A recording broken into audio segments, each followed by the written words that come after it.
Hey YouTube, Nomad76 back with the winter prep series. If you'd watched any of my previous videos, I talked about, things that I keep in my vehicle. So I decided to, in my commuter car, the one I drive typically every day to work, a small 4-cylinder car for fuel economy. It's pretty much all it's used for, so I really don't need to worry about having to have trunk space for other purposes, picking up groceries or whatever. And so my trunk's pretty much full, but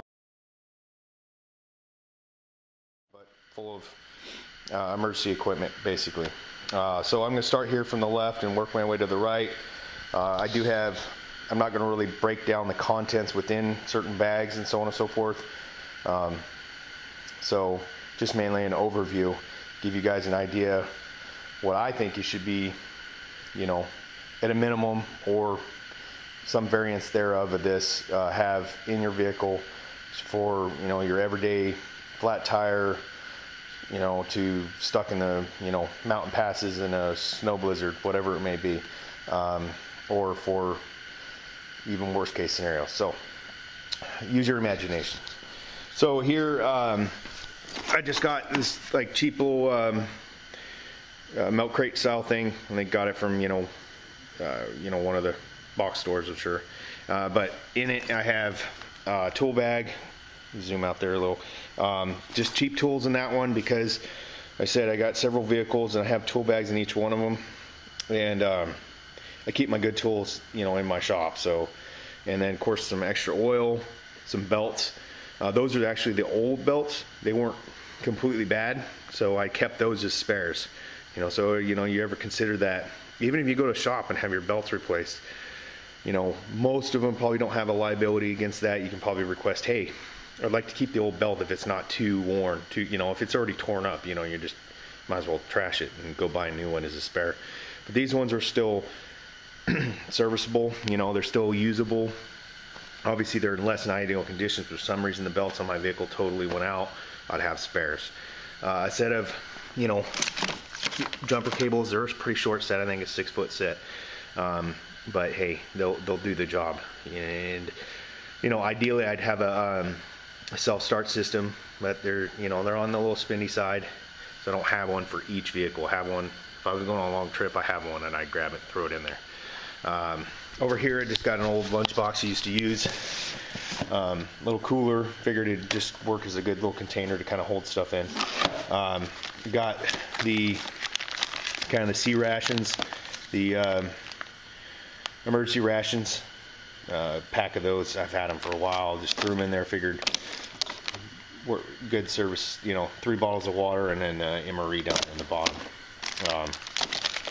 So those, like I said, that container right here, this cooler, it stays in the trunk. I don't have to take it out to use it for anything. Therefore, it just kind of is always there, and I always have those emergency rations, basically.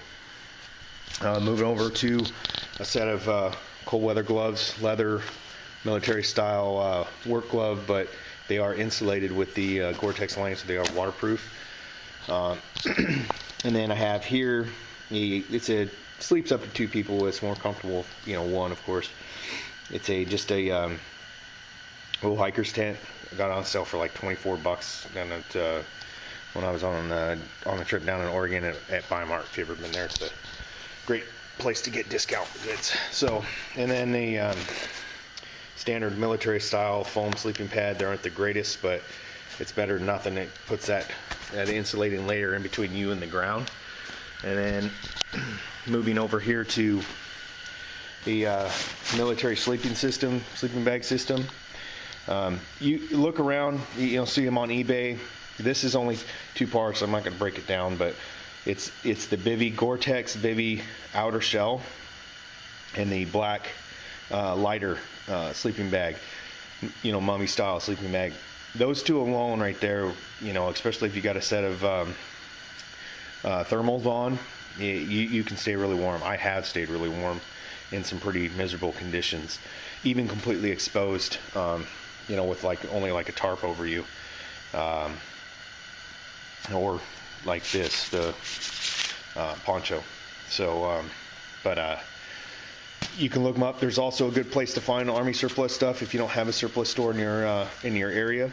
Go to I think it's, I'll put the link below, but it's Uncle Sam's Outlet or something like that, or Sam's Outlet. It's actually, I think, ran by the GSA or the government. They get rid of military surplus stuff through there. And in fact, I'm pretty sure a lot of them, there's some auction sites where you can get bulk items, but the outlet store sells individual stuff for a reasonable price. So way better than sometimes the surplus stores sell them for. They tend to gouge, in my opinion. But good set of boots always is a important option. These are Danners, and they're insulated. I've had these for probably approximately about 8 years, and you see it's worth your money. I mean, they were probably, it's been so long I don't remember the exact price. They were under 200, but great boots. I did wear them for quite a few years during the winter time for daily use, but now I pretty much just use them in the winter when I'm going to go up in the forest, in the snow or something like that. They work excellent, waterproof.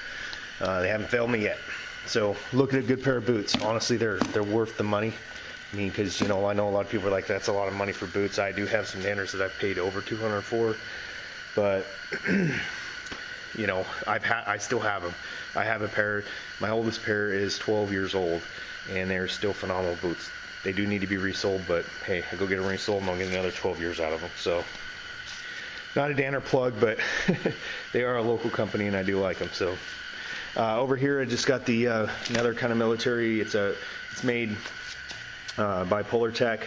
Great fleece. This one just stays in the trunk, so that no matter what I get caught out in the weather, I have to change a tire or whatever, I'm covered. So same thing with the winter gloves. Now that kind of varies. I do keep the coat in there all year round. Gloves sometimes are not in there, but I threw those and the boots in here for this winter.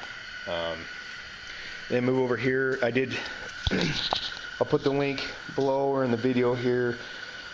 This is just another bag I've been using instead of the other bag. If you've seen my get home bag, go quick spiel.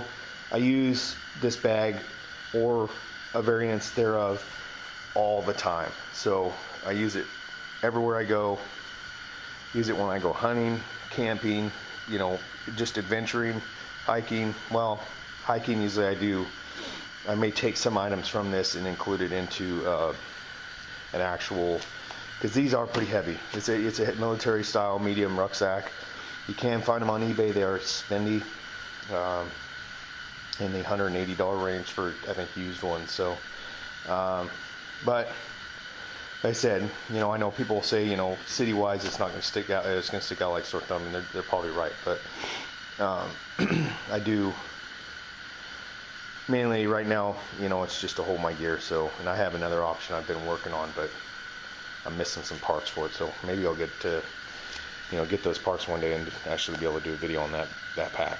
So, a couple last things. These things I usually keep. These are kind of more of an EDC, but I'll put the link in for this video. It's a Mango Fang, a 2 meter, 77 meter radio. Great device for two-way communications, or if you don't have your license, which I do not yet, for one-way, for receiving. You can pick up a lot of channels. Now, it's not a scanner per se, but you can pick up a lot of those frequencies that people do use on scanners, or that people use scanners for, like police, emergency, weather channels, so on and so forth. And of course, ham communications. And you can pick up FRS and GMRS. Anyways, I'm saying everything that's in the video, sorry, but go ahead, check out the link to the video. I talk about communication plans and stuff like that. A little plug, sorry. Another option, talking about communications, this is a little wall mount charger for my cell phone, and I have a car charger in the vehicle too, but I also have this with an extra battery in it, and I also carry an inverter, DC to AC inverter, so that I can use it to charge that up or other devices. So I guess that pretty much covers it. Probably the only thing I would have to say that I may be missing, I should probably look into, although I don't usually use my daily commuter for bad weather. If it's snowy or icy out, I'll take one of my other vehicles to have 4-wheel drive. So, but you know, you never know if you're not paying attention. You know, when a storm could come rolling in. So I could probably use a set of set of chains for this vehicle, and some antifreeze.